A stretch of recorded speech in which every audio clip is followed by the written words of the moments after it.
असतो माँ सद्गमय तमसो माँ ज्योतिर्गमय। नमस्कार, मैं हूँ रातुल बिजलवान और आप देख रहे हैं हमारे विशेष कार्यक्रम का सीधा प्रसारण। ये पूरी दुनिया एक विद्यालय है जहाँ हम कुछ न कुछ नया सीखते हैं। ये कहना था हमारे देश के महान शिक्षाविद, प्रथम उपराष्ट्रपति जो कि भारत के दूसरे राष्ट्रपति बने, डॉक्टर सर्वपल्ली राधाकृष्णन जी का। सभ्यता और संस्कृति का जो गुलदस्ता, एक धरोहर हमारी एक पीढ़ी दूसरी पीढ़ी को सौंपती है, वो बन जाती है एक विरासत, और फिर हम विश्व की समृद्धतम विरासत के उत्तराधिकारी हैं, जहां सभी धाराएं मिलकर एक रूप में समाहित हो जाती हैं।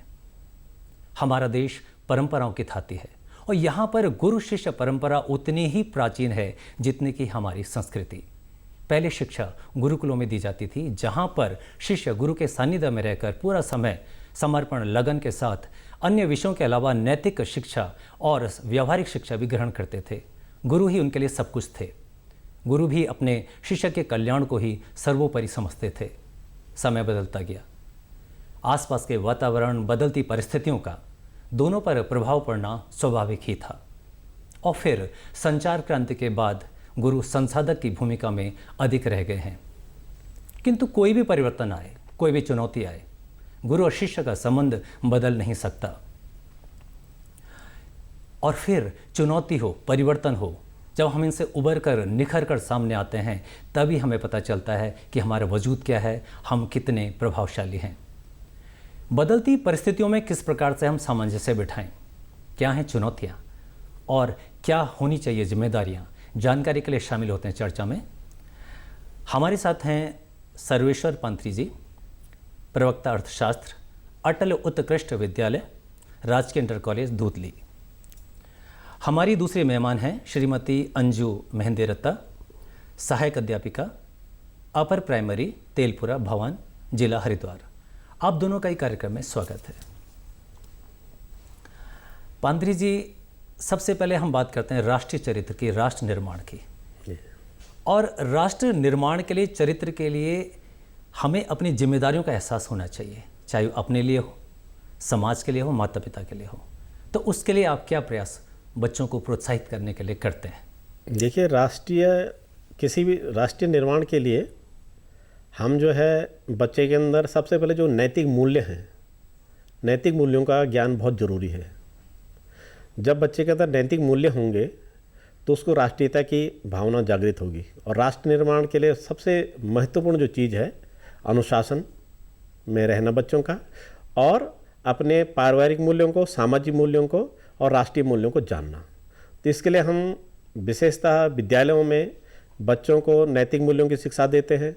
राष्ट्रीय निर्माण के, राष्ट्रीय स्तर पर उनके राष्ट्रीयता की भावना जागृत करने के लिए हम असेंबली में, प्रार्थना सभाओं में उनको, बच्चों को हम जो है गाइडलाइंस देते हैं, प्रभात फेरियाँ निकालते हैं।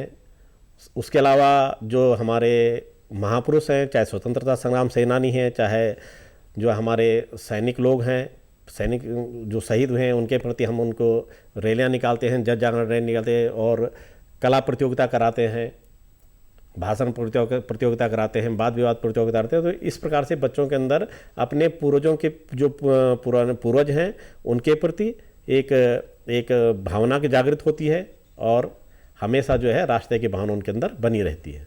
जी, ठीक है, धन्यवाद साहब। अच्छा अंजू जी, सबसे पहले बताइए कि जैसे आपके बहुत छोटे बच्चे हैं जी, भावना की बात हम बाद में करते हैं, उनको विद्यालय आने के लिए आकर्षित आप कैसे करते हैं? सर, सबसे पहले चीज़ तो ये है कि कई बच्चे ऐसे हैं जो कि स्कूल की मेन स्ट्रीम से बाहर चले जाते हैं। वो बहुत सारे रीजंस ऐसे हैं, लैक ऑफ इंटरेस्ट है, कुछ थोड़ा सा पॉवर्टी लाइन है, कुछ बच्चों के पास अर्निंग कंपल्शन है। गर्ल्स की बात देखें तो उनकी अर्ली मैरिज हो जाती है, इससे बच्चे थोड़ा सा हट जाते हैं पढ़ाई से। तो हम उसके लिए क्या करते हैं? मेरा जो प्रश्न है वो कि जो छोटे बच्चे हैं उनको आकर्षित कैसे करते हैं? हाँ जी। तो सबसे पहले तो सर हम उनके घर घर जाकर और उनको काउंसलिंग करते हैं कि इनको भेजा जाए स्कूल में, और इस तरीके से अट्रैक्ट करते हैं।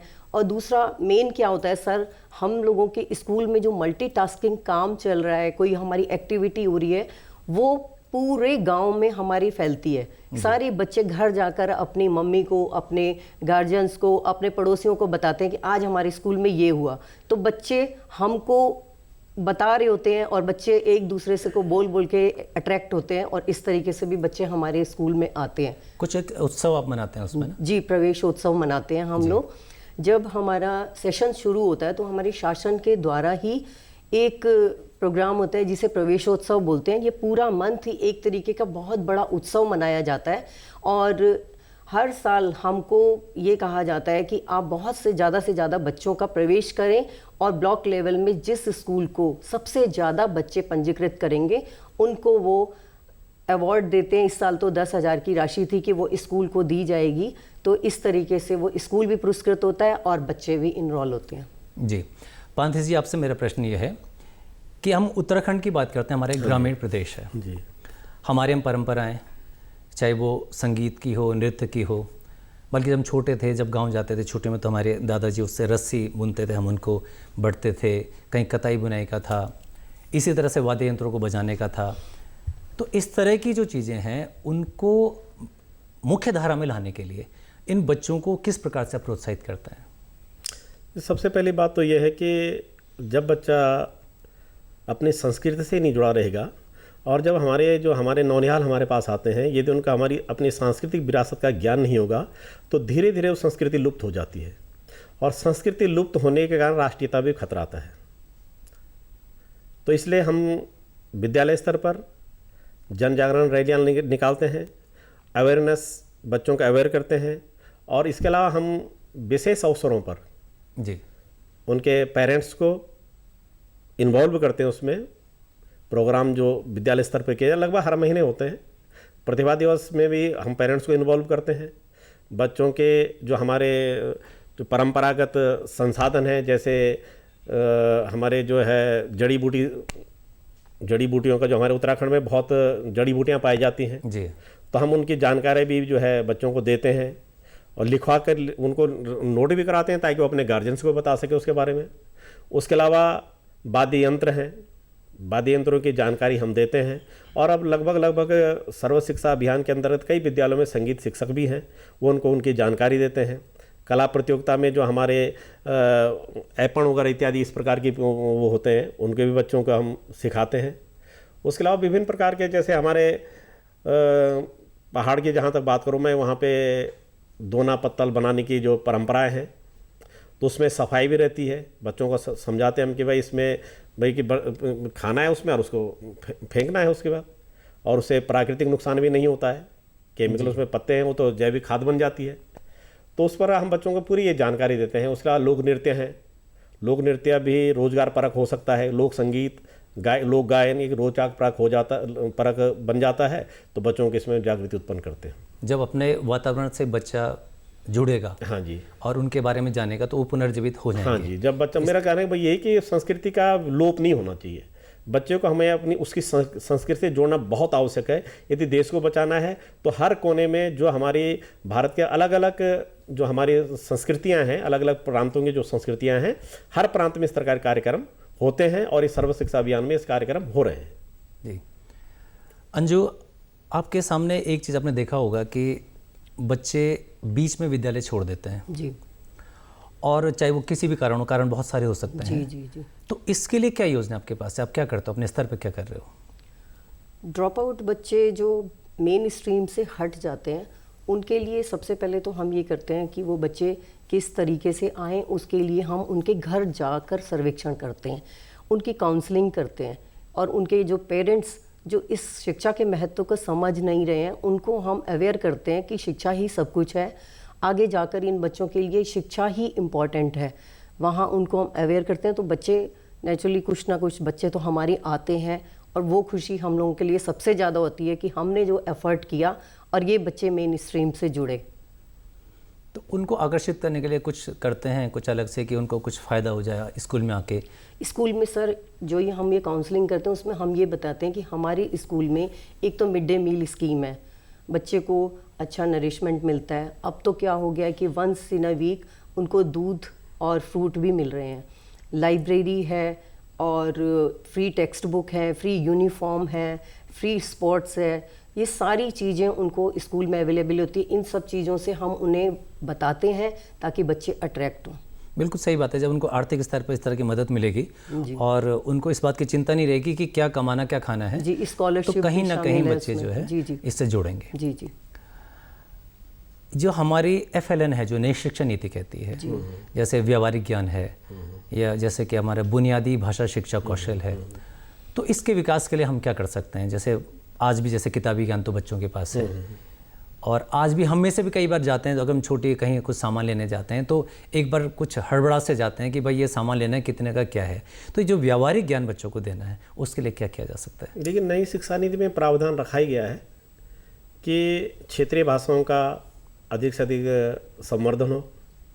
उसके अलावा क्षेत्रीय भाषाओं का संवर्धन यदि होगा तो बच्चा जो है राष्ट्र निर्माण में भी सहायक होगा, जुड़ा रहेगा, अपनी राष्ट्रीयता से जुड़ा रहेगा। बात आपने की कि उसकी व्यावहारिक ज्ञान के लिए, तो व्यावहारिक ज्ञान के लिए तो विद्यालय स्तर पर कई प्रकार की योजनाएं चल रही हैं और हम उसको व्यावहारिक ज्ञान व्यवहार बनाने के लिए वो जो है गणित का ज्ञान है या विज्ञान का ज्ञान है, तो हम इन चीज़ों के पर्यावरण है तो हम इन सारी शिक्षा बच्चे को पर्यावरण से जोड़ करके देते हैं। अपने आसपास का जो वातावरण है उसमें क्या क्या घटनाएं हो रही हैं और उन घटनाओं को जोड़ कर ही बच्चे को हम जो है शिक्षा ग्रहण करवाते हैं ताकि उसका व्यावहारिक ज्ञान बढ़ा रहे। मार्केट से सब्जी लानी है और बिजली का बिल जमा करना है, ऑनलाइन जमा करना है, तो कैसे होना, सारी जो है सब हम उसको विद्यालय स्तर पर सिखाया जाता है। मतलब सीधी सी बात है कि हम अगर दैनिक जीवन की घटनाओं को, दैनिक जीवन के जो भी उनके जिम्मेदारियां हैं या फिर जो क्रियाकलाप हैं, हाँ जी, उनको भी अगर हम यहाँ समाहित कर देते हैं तो वहाँ से उनको फ़ायदा हो जाएगा। बच्चे व्यावहारिक ज्ञान कहीं ना कहीं देखेंगे। तो आपके स्तर पे कुछ व्यावहारिक ज्ञान का इस तरह का है बच्चों को देने के लिए, जैसे संख्यात्मक ज्ञान है कि जिससे वो जाएँ बाजार में, मतलब जितनी ज़रूरी चीज़ें उतनी, कम से कम उतनी गणित, उतनी कैलकुलेशन तो बच्चे कर लें। सर वही है कि बच्चा व्यावहारिक ज्ञान से सबसे ज़्यादा सीखता है। हम गणित में भी सबसे ज़्यादा यूज़, अगर हम 1 रुपए या सिक्के लेंगे तो बच्चा बहुत इजीली उसे जोड़ भी कर लेता है और घटाना भी सीख जाता है। जब हम उसे ये कहते हैं कि मार्केट में जाओ और 10 रुपए तुम्हारे पास है, आपने 8 रुपए की चीज़ ली, तो बताओ आपके पास कितने पैसे बचे, तो वो बहुत इजी तरीके से घटाना सीख जाता है। और अगर हम उसको ब्लैक बोर्ड में या क्लासरूम टीचिंग में से सिखाने लगें तो थोड़ा सा टफ हो जाता है। जी, बच्चों की रुचि जागृत करने के लिए कि बच्चों की विषय में रुचि हो जी, या फिर उसकी जो अपनी रुचियाँ, अभिरुचियाँ हैं, उनको विकसित करने के लिए आप क्या करते हैं? सर सबसे मेन चीज़ तो ये है कि जैसे पेरेंट्स होते हैं वो ये चाहते हैं कि जो हम नहीं बन पाए वो हमारा बच्चा बन जाए। इस तरीके से एक समाज में क्या होता है, एक थोपना हो जाता है कि पेरेंट्स ने थोप दिया कि जो हम नहीं बने वो बने। तो हम उसके लिए क्या करते हैं, सबसे पहले उसकी दक्षता देखते हैं। जो भी हमारे प्रतिभा दिवस हैं या किसी भी प्रोग्राम में हम देखते हैं कि बच्चे की दक्षता किस में हो सकता है, पेंटिंग में हो, क्योंकि किसी ना किसी बच्चे में कोई ना कोई योग्यता या दक्षता जरूर होती है। तो हम उस दक्षता को पहचानते हैं और उसको बढ़ाने की कोशिश करते हैं ताकि बच्चा उसमें अपना करियर बना सके।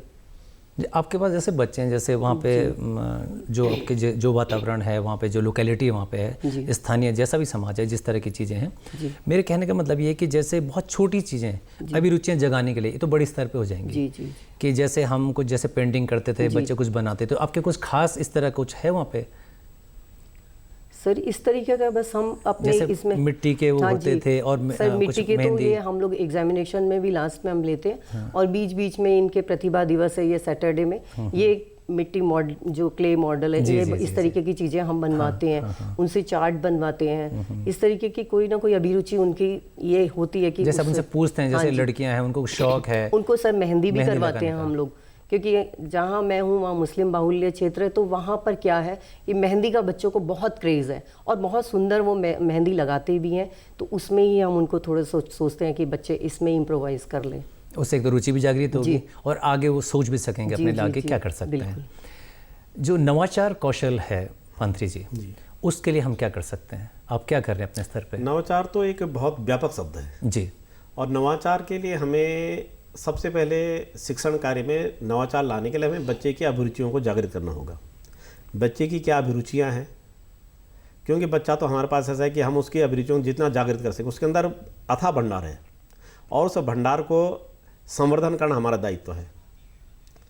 तो अभिरुचियाँ जागृत करने के लिए हम सबसे पहले उसके स्किल को जानेंगे, उसकी रुचि किस लाइन की तरफ है। जैसे पूर्व काल में होता आया है कि गुरुकुल शिक्षा में भी जैसे कोई बच्चा मेटलर्जी पढ़ता था, कोई शस्त्र विज्ञान पे जाता था, कोई ज्योतिष विज्ञान पे जाता था, तो अलग अलग उसी प्रकार से वर्तमान में भी जो है सरकार के द्वारा समग्र शिक्षा के अंतर्गत विभिन्न प्रकार की अभिरुचियों को जागृत करने के लिए विभिन्न प्रकार के कार्यक्रम यहाँ हो रहे हैं। अब तो कक्षा 6 से जो नई शिक्षा नीति कह रही है, हाँ जी, कक्षा 6 से हमारे पास पेंटिंग, कारपेंट्री हो गया और इलेक्ट्रिशियन का हो गया, तो इस तरह की जो है कौशल विकास की योजना पहले से शुरू की जा रही हैं। तो उनको वहाँ पर उनके रुचियों को देखते भी वहाँ उनका आपको भेज सकते हैं। हाँ बिल्कुल बिल्कुल। अभिरुचियों को जागृत करने के लिए जैसे अब बहुत सारे बच्चों की अभिरुचियाँ, जैसे आर्मी बेस्ड जाना चाह रहे हैं बच्चे, आर्मी में जाना चाह रहे हैं, तो वहाँ पे हम लोग जो आर्मी पर्सन होते हैं, जैसे अभी हमारे जो एरिया है वहाँ पे बीएसएफ का कैंप ऑफिस है, तो हम बीएसएफ के कमांडेंट को बुलाते हैं, उनके जवानों को बुलाते। तो अभी पिछली बार हमने कैंप लगाया है तो लड़के वहाँ एक महिला अधिकारी आई थी, तो बच्चे इतने खुश हुए कि लड़कियाँ सारी उनके साथ फ़ोटो खिंचवाने लगी कि हम भी ऐसे ही बनेंगे। हाँ, तो एक तो कहीं से प्रेरणा तो मिलती है। हाँ, प्रेरणा मिली और बच्चों के अंदर रुचि उसकी जागृत हुई। जो सोई हुई अवस्था में थी वो प्रसुप्त अवस्था में वो जागृत हो गई कि भाई हमें भी इनके जैसा बनना है। और एक इसके अलावा कि शारीरिक स्वास्थ्य में सही रखना है, तभी हम आगे फिट रहेंगे, तभी आगे बढ़ सकेंगे। उसके अलावा विद्यालय में विभिन्न प्रकार के कार्यक्रम होते हैं, जैसे डॉक्टर लोग आते हैं तो उनको देखिए बच्चे सोचते खुश होते हैं हमें डॉक्टर बनाना है। और उसके अलावा कई बार हम आईएएस को बुला लेते हैं, तो बच्चों के अंदर होती है स्वाभाविक, जिसको देखते हैं। और टीचर्स एक रोल मॉडल है, जितना उसके टीचर जानता है कि ये बच्चा किस लाइन में जा सकता है, उतने शायद मैं सोचता हूँ कि अभिभावक भी नहीं जानते। बिल्कुल सही। बहुत सारे बच्चे होते हैं अभिभावक थोप देते हैं अपने बच्चों के कि ये जो है तुमने ये करना है, वो बच्चे के लिए नुकसानदायक होता है। तो टीचर एक बेहतर फैसिलिटेटर है और बच्चे की अभिरुचियों को बेहतर तरीके से जानता है और उनको प्रेरणा देता है। जी अंजू, आपके सामने क्या चुनौतियाँ आ रही हैं जहाँ पर आप विद्यालय में हैं? आपके पास क्या मतलब दोनों छात्र छात्राएं दोनों ही पढ़ते हैं? जी जी जी। और क्या वहाँ आसपास कोई और विद्यालय है, दूरी में कुछ है या कम है? तो उस तरह से क्या आपको चुनौतियाँ आती हैं? जी देखिए, हम जूनियर हाई स्कूल में 6 to 8, तो जूनियर हाई स्कूल 5 किलोमीटर में सिचुएटेड होते हैं। तो इसमें क्या होता है कि करीब 5 गांव के बच्चे हमारे स्कूल में आते हैं। तो हमारे उत्तराखंड की भौगोलिक स्थिति ऐसी है कि या तो गांव बहुत भीड़ जंगल में है, बीच में बहुत जंगली जानवर भी आते हैं, और कई स्कूल ऐसे हैं कि बीच में बड़े बड़े खेत हैं, बहुत घने घने खेत हैं, तो उसमें से होकर बच्चों को आना पड़ता है। और जूनियर हाई स्कूल में 5-6 गांव के बच्चे आते हैं, तो वो इतने दूर दूर से आते हैं। तो हम उसके लिए ये करते हैं कि ये सारे बच्चे जो एक गांव से आ रहे हैं, इन सबको हम एक ग्रुप में भेजें, उनको अलग अलग ना भेजें, कि ऐसा ना हो कि उनके साथ कोई ऑफेंस हो जाए और उसका फिर मुश्किल हो जाए। और एक सर हमने क्या किया हुआ है, उन एडोलसेंस एज की लड़कियां हैं, लड़के हैं, उनके लिए हमने ये किया, अगर कोई उनको स्कूल से बीच में ले जाना चाहे तो हमने रजिस्टर मेंटेन किया हुआ है कि इनको उनके फर्स्ट ब्लड ही लेकर जाएं, और किसी के पास हम उन बच्चों को नहीं भेजते, ताकि कोई ऐसी प्रॉब्लम ना आ जाए जिसके लिए हमें भी मुश्किल हो जाए और पेरेंट्स और बच्चों को भी मुश्किल हो जाए। जी, बच्चों की, हर बच्चे की सहभागिता हो कक्षा में या किसी क्रियाकलाप में, उसके लिए आप क्या करते हैं? कक्षा में तो हर बच्चे की सहभागिता जागरूक करने के लिए टीचर का बहुत बड़ा दायित्व ही है। सबसे बड़ा दायित्व है कि हर बच्चे को इन्वॉल्व करना, जो हम दे रहे हैं बच्चों को। किस माध्यम से, मतलब क्या करते हैं? उसके बच्चे का हम जो है चार्ट के माध्यम से शिक्षण कार्य करते हैं, स्लाइड के माध्यम से करते हैं। उसके अलावा डिफरेंट हमारे पास टूल्स हैं, जैसे साइंस की स्टडी करनी है तो हमारे पास मॉडल्स हैं, प्रोजेक्ट्स हैं, उनके माध्यम से उनको सिखाते हैं। बिल्कुल, प्रोजेक्ट्स में और जब तक बच्चा समूह में काम करते हैं बच्चे, और बच्चा इन्वॉल्व नहीं होगा जब तक, तो जो उसका स्किल है वो भी नहीं दे पाएगा और समस्या उसके समझ में भी नहीं आएगा। दूसरी बात, विद्यालय स्तर पे भी तमाम प्रकार की प्रतियोगिता होती हैं जी, और उन प्रतियोगिता में अब कोई बच्चा लेखन में रुचि रखता है, उसके लिए संस्कृत लेखन है, उसके लिए प्रतियोगिता समग्र शिक्षा अभियान के अंतर्गत विभिन्न सभी विद्यालयों में हो रही है जी। कोई बच्चा संस्कृत श्लोक बोलने में एक्सपर्ट बोल सकता है, अच्छे ट्यूनिंग से बोल सकता है, उसके लिए प्रतियोगिता हो रही है। ठीक है, लेखन कार्य में है, उसमें हो रही है जी। तो तमाम प्रकार साइंस एक्टिविटीज हो रही हैं। जी जी। अब हमारे पास समय थोड़ा कम हो रहा है।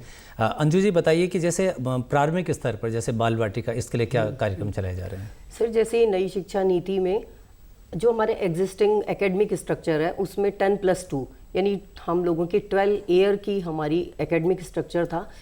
अब जब आप देखते हैं हम कोई मकान बनाते हैं तो जब उसकी फाउंडेशन वीक होगी, उसकी नींव ही कच्ची होगी, तो हम कैसे इमेजिन कर सकते हैं कि वो मकान बहुत अच्छा बनेगा। तो नई शिक्षा नीति में इसे 3 ईयर और ऐड कर दीजिए, 12 + 3 यानी 15 ईयर, 5 + 3 + 3 + 4, यानी मेन जो हमारा फाउंडेशन है उसे हमने बहुत स्ट्रॉन्ग करना है। क्योंकि जो और स्कूल है वहाँ क्या है, नर्सरी है, LKG है, UKG है, तब तक बच्चा फर्स्ट के लिए तैयार हो जाता है। नई शिक्षा नीति में इस पर जोर दिया गया है, इसको नाम दिया गया बाल वाटिका, जिसमें अब हम जिसे प्री प्राइमरी भी बोलते हैं और आंगनवाड़ी भी बोलते हैं। और ये हमारे लिए सौभाग्य की बात है कि हमारा उत्तराखंड हमारे देश में पहला राज्य है जिसमें हमारी इन बाल वाटिका को इम्प्लीमेंट कर दिया गया है, और 4000 ये बाल वाटिकाएं हमारी स्कूल से जोड़ दी गई हैं। और इसमें मेन क्या है, इसमें प्ले बेस्ड और एक्टिविटी बेस्ड बच्चों की पढ़ाई होती है, ताकि वो कक्षा 1 के लायक हो जाए, और इसमें कोई एकेडमिक प्रेशर नहीं दिया जाता। ठीक है।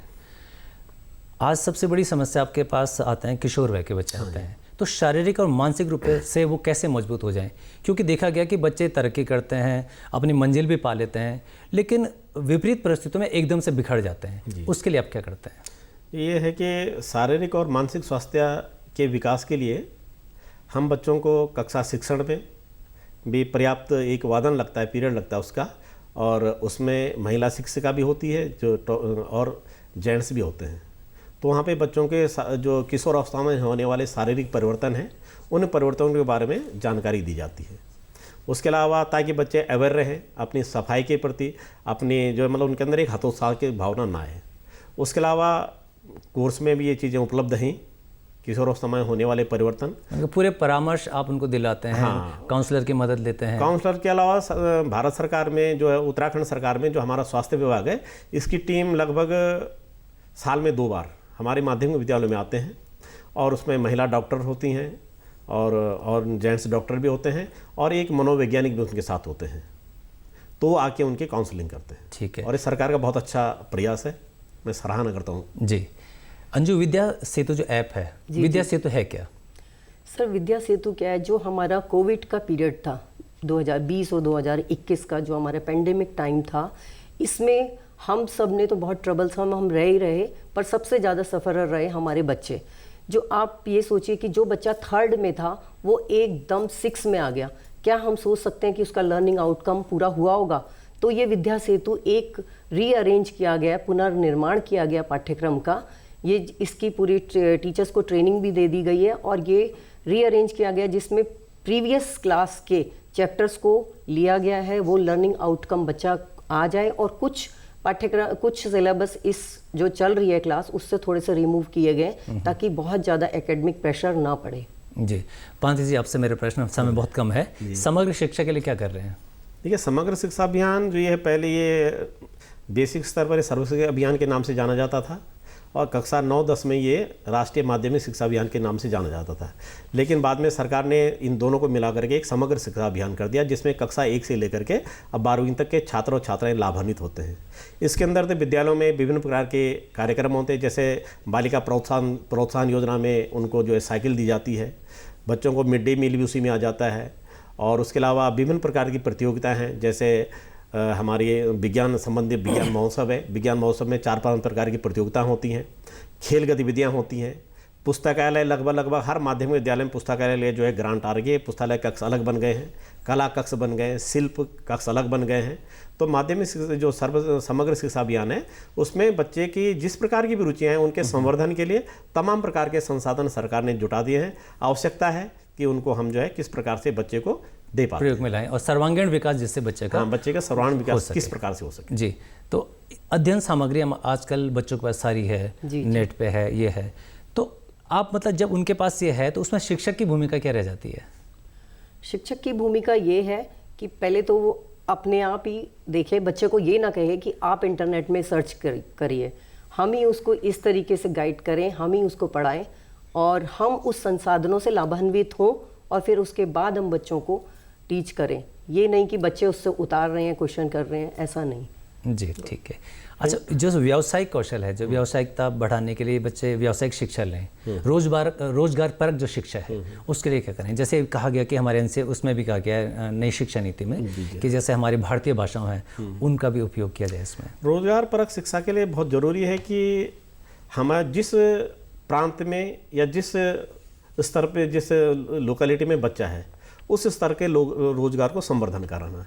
जैसे मैं उत्तराखंड की बात करूं तो यहाँ पे जड़ी बूटी संवर्धन बहुत आराम से हो सकता है, उसमें रोजगार की प्रचुर संभावना है। जैसे भाषा की बात करूं, जैसे संस्कृत भाषा है, कोई और अन्य तो भाषा संस्कृत भाषा में भी आप जो है संस्कृत, इसे सरकार ने 1969 में, मैं समझता हूँ कि संस्कृत दिवस के रूप में पहले संस्कृत भाषा को मनाया गया 1969 में। और संस्कृत अपने आप में सभी भाषाओं की जननी है और भारतीय भाषा तो संभवतः उसी से निकली है। उसमें संस्कृत भाषा के संवर्धन के लिए लगभग विद्यालयों में तमाम प्रकार के कार्यक्रम किए जा रहे हैं। उसके अलावा इसमें ज्योतिष विज्ञान में अपार संभावनाएं हैं, खगोल विज्ञान में अपार संभावनाएं हैं, और बाकी जो नैतिक जो कार्यक्रम होते हैं उनमें भी बहुत अपार संभावनाएं हैं रोजगार की। तो हाँ, माता पिता की तरफ से, उनकी अपेक्षाओं की तरफ से आपको क्या समस्या देखने में आती है? माता पिता मेन ये है कि जो हमने अगर बच्चों को पढ़ा दिया उसके बाद बच्चे ने बैग कभी घर जाके खोलना नहीं है। तो ये थोड़ा सा हमें ये चाहिए होता है कि पेरेंट्स भी ध्यान दें, जितनी मेहनत हम कर रहे हैं एटलीस्ट वो उसको थोड़ा देखें और बच्चों को पढ़ाने के लिए प्रेरित करें। अच्छा, स्वरोजगार के लिए हम किस प्रकार से इनको, बच्चों को प्रोत्साहित कर सकते हैं? स्वरोजगार, देखो आजकल जो शिक्षा का महत्व, पहले लोग ज्ञानार्जन के लिए ज़्यादा पढ़ते थे, लेकिन वर्तमान शिक्षा जो है रोजगार परक, हम केवल नौकरी के लिए ना पढ़ें। हाँ, तो रोजगार भी आवश्यक है। रोजगार नहीं, नौकरी मतलब नौकरी ना करें, अपना रोजगार, हम अपना रोजगार के लिए मतलब कि ज्ञानोपार्जन भी हो और रोजगार भी मिले। तो इसके लिए स्थानीय स्तर पर जैसे दोना पत्तल बनाने वाली बात है, तो उसमें सफाई भी रहती है। और उसके अलावा मौन पालन है, कृषि में व्यापार संभावनाएं। बहुत सारे लोग अभी कोविड में देखा, अपने पहाड़ में देखा कि बहुत सारे लोग अच्छी खासी पैकेज को छोड़ करके वहाँ अपना मत्स्य पालन किया, कुक्कुट पालन किया, है ना। तो उसमें भी व्यापार की संभावना है, बशर्ते कि एक मतलब आदमी के अंदर सृजनशीलता हो, मतलब लोकल करने से की चाहो। जी, लोकल से वोकल की जो हमारी धारणा है, हाँ जी, जिस वातावरण में जो चीज़ हम कर सकते हैं, जो जिस वातावरण में मिल सकती है उसमें वहाँ हम स्वरोजगार की स्थापना कर सकते हैं। जी। बहुत लोग अच्छा भी कर रहे हैं इसमें। अंजू जी, आप एक शिक्षक के रूप में अपने को कैसे देखते, एक संदेश देना चाहेंगे? सर, जैसे हम लोग पहले देखते थे पढ़ाई को या टीचिंग को, तो बहुत सीमित संसाधन थे, और आज की डेट में बहुत सारे संसाधन भी हैं, हमारे पास ज्ञान भी है, अनुभव भी है। तो हम इसको समअप करके अपनी टीचिंग को अच्छा बेहतर बना सकते हैं, ताकि बच्चों का हम भविष्य अच्छी अग्रसर कर सकें उन्हें। जी, मतलब जो संसाधन हमें मिले, नहीं मिल पाए थे, जी, वो मिल रहे हैं, आज मिल रहे हैं, तो बच्चों को उपलब्ध हो सकते, अपने अनुभव से उनको लाभान्वित कर सकते हैं। पांथरी जी, आप एक संदेश अपने दर्शकों को दें। देखो, मेरा ये संदेश सभी के लिए है कि सरकार के द्वारा पर्याप्त प्रयास किए जा रहे हैं, और लगभग विद्यालयों में संसाधन भी प्रचुर मात्रा में दिए जा रहे हैं। आवश्यकता है उनकी मॉनिटरिंग की और उन संसाधनों के सदुपयोग की, और विद्यालय स्तर पर सदुपयोग हो ही रहा है। और टीचर एक गाइड की भूमिका में, फैसिलिटेटर की भूमिका है, और मैं सभी से निवेदन करना चाहूँगा कि जो संसाधन हमें उपलब्ध कराए जाएँ उनका प्रचुर मात्रा में दोहन करके और बच्चे के सर्वांगीण विकास के लिए प्रयास किया जाए। जी, अंजू जी, आप हमारे स्टूडियो में आए, आप पांथरी जी, आपने अपना समय दिया, इसके लिए आपका बहुत बहुत धन्यवाद। धन्यवाद सर। तो आज के कार्यक्रम में हमने देखा, पुस्तकें हों, कंप्यूटर हो या कोई संचार क्रांति का माध्यम गुरु का स्थान नहीं ले सकता, क्योंकि गुरु और शिष्य के बीच में एक सेतु होता है।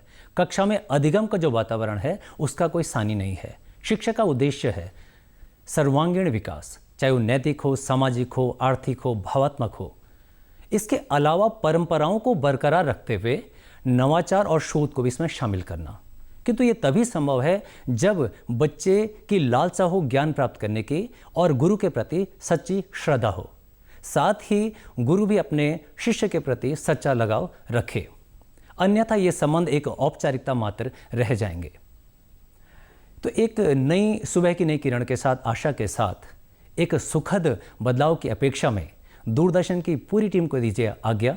तब तक के लिए नमस्कार।